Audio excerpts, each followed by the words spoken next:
Hi friends, আমি এখন একটু রান্নাঘরের বিভিন্ন জিনিস নিয়ে কথা বলছি।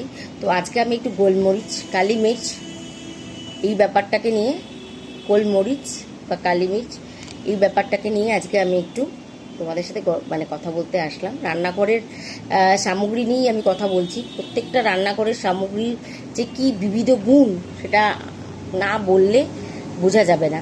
বাইরে থেকে কিনে এনেও তুমি করতে পারো, কিন্তু যে জিনিসটা তোমার রান্নাঘরে ঢুকে গেছে বা মজুদ আছে যে জিনিসটা, সেটার মধ্যে কিন্তু তোমার ওটা কিন্তু একটা অন্নপূর্ণার ভাণ্ডার বা লক্ষ্মী ঠাকুরের ভাণ্ডার হয়ে গেছে। সুতরাং এই পাওয়ারটা অনেক বেশি কিন্তু ইনহ্যান্স হয়েছে।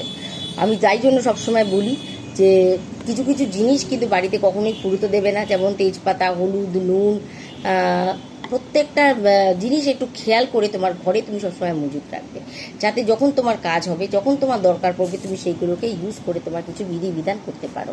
তো আজকে আমি কালো মির্চ বা গোলমরিচের কথা বলতে আসছি। গোলমরিচ তো এমনি স্বাস্থ্যের ক্ষেত্রে খুব ভালো, এবং জানো গোলমরিচ খেলে বাচ্চাদের নাকি বুদ্ধির বিকাশ ঘটে। আর গোলমরিচ খেলে যদি খাওয়ায়, প্রতিদিন গোলমরিচ খাওয়া যায়, গোলমরিচ কিন্তু আমাদের ওয়েটটাকেও মেনটেন করতে সাহায্য করে। দেখবে চায়ের মধ্যে কিন্তু অনেক সময় গোলমরিচ গুঁড়ো দেওয়া হয়, সেটা কিন্তু আমার হেলথ ম্যানেজমেন্ট থেকে শুরু করে আমাদের ইমিউনিটি পাওয়ারটাকেও বাড়ায়। তাহলে গোলমরিচের অসংখ্য অসংখ্য গুণ। তাহলে গোলমরিচ বাড়িতে তোমার আছেই। ধরো তুমি কোনো শুভ কাজে যাচ্ছ, সেই কাজে যাওয়ার আগে যদি তোমার মনে হয় যে কোনো শুভ কাজে যাওয়ার আগে বা কোনো কাজকে যেতে যাওয়ার আগেই তোমার হয়তো কোনো সমস্যা হয়, তিনটে গোলমরিচ নেবে, তোমার বাপা দিয়ে তিনটেকে ভাঙবে, ভেঙে তুমি পেছনে আর তাকাবে না, তুমি তোমার কাছে পেরিয়ে যাবে। 1 নম্বর একটা বললাম। আরেকটা বলি যে পকেটে বা তোমার যে ব্যাগ আছে তার মধ্যে একটা পাউচে তুমি 5টা, 11টা, 21টা এরকম করে গোলমরিচ তুমি তোমার প্যাকেট, একটা পাউচ বানিয়ে তোমার প্যাকেটে তুমি রাখতে পারো। এই গোলমরিচ কি করবে, তোমার কিন্তু কোনো নেগেটিভ এনার্জি থেকে তোমাকে অনেকটা দূরে রাখবে। হয়ে গেল। কারো হয়তো নজর দোষ হচ্ছে, খুব নজর লাগছে, তার মাথার থেকে তুমি 3টেকে 4টেকে 5টা এরকম করে ঘুরিয়ে সেগুলোকে তুমি কি করবে, তার ডান কাত থেকে বাইরে ফেলে দেবে। মানে এমন জায়গায় দাঁড়াবে তাকে যখন এটা করবে যে সেটা তুমি ফেলে দিলে রাস্তায় পড়ে যাবে। ঠিক আছে, হয়ে গেল।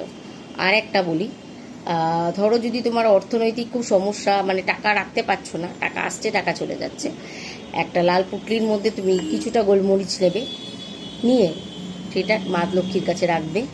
বা যদি তোমার কুবেরের যন্ত্র থাকে বা কুবেরের মূর্তি থাকে তার কাছেও রাখতে পারো। রেখে তুমি তোমার মনস্কামনা বলবে, যেমন তুমি পুজো করবে, করে সেই পুটলিটাকে বেঁধে তুমি তোমার বাড়ির মেন গেটের ওপরে রাখবে, বাড়ির মেন গেটের ওপরে রাখবে, ঝুলিয়ে রাখতে পারো বা কোথাও একটা গুজিয়েও রাখতে পারো। হয়ে গেল। আর একটা কথা বলি, গোলমরিচ রাখতে তো বললামই, এবং ধরো রাত্রে যারা অনেকে ভয় পায়, বাজে স্বপ্ন টপ্ন দেখে, তাদের বিছানাতেও বালিশের নিচেও তুমি কিন্তু 3টে হোক 5টা হোক তুমি গোলমরিচ রাখতে পারো।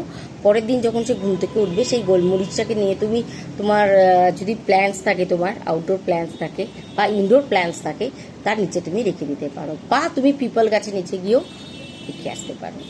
আর একটা কথা বলি, যদি আর্থিকগত তুমি একটা সংখ্যা ঠিক করে রেখেছো যে এইটাই আমার ইনকাম লাগবে, এরকম যদি তুমি কিছু ঠিক করে থাকো, তাহলে তুমি 5টা কালো মির্চ নেবে, 5টা কালো মির্চ নেবে, 5টা কালো মির্চ নিলে একটু মিষ্টি নেবে আর একটু জল নেবে।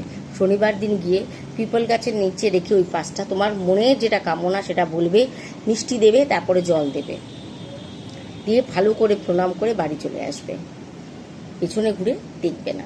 ঠিক আছে। কালো মির্চ কিন্তু ভীষণ উপকারী।